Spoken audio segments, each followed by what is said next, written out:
Well, if you have traveled Interstate 80 between Colfax and Truckee lately, you may have noticed a lot of road construction going on there. But what you probably didn't notice are the new wildlife tunnels under the freeway.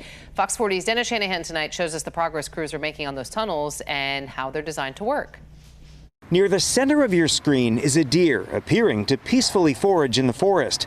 But there's nothing peaceful about this location. The deer is just a few feet from Interstate 80. According to a UC Davis study, more than 40,000 deer are killed every year by traffic in California. Caltrans takes roadkill into consideration when planning highway improvement projects. One pavement project currently under construction runs along Interstate 80 from about Gold Run to just east of Baxter, an area rich with wildlife. So Caltrans is currently installing 2 tunnels under the freeway, one near Gold Run, the other closer to Baxter.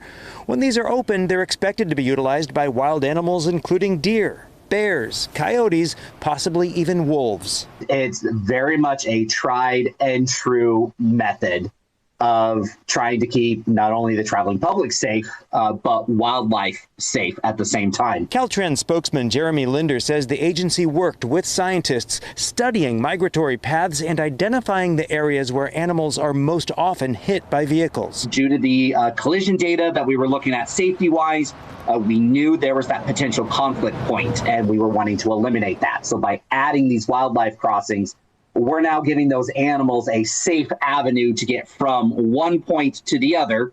They continue their migratory patterns, but they stay off the highway, so you reduce that conflict point. At this point, a lot of people are probably asking, how are the animals going to know to use the tunnel? Well, one of the keys to that is limiting other available passageways. They're most effective when they're surrounded by fencing. Fraser Schilling is the director of the UC Davis Road Ecology Center, studying the impacts that road systems and transportation in general have on wildlife. In order for them to find the tunnel and use the tunnel, you really have to have many miles of fencing on either side. And that's really what makes these effective, is that they're accompanied by fencing, which stops the animal from getting onto the highway and getting hit. Linder with Caltrans says 8-foot fencing will be installed along I-80 in the area of the tunnels. Most wildlife is not going to try jumping that, or they can't jump it. So they just continue as much as they can until they can get to a spot that they can safely cross. Schilling applauds the construction of wildlife tunnels. The Road Ecology Center even has time-lapse video of animals using one along Highway 50. But he would like to see more money spent statewide on more miles of fencing. It's very easy to get hundreds of millions of dollars for wildlife crossings.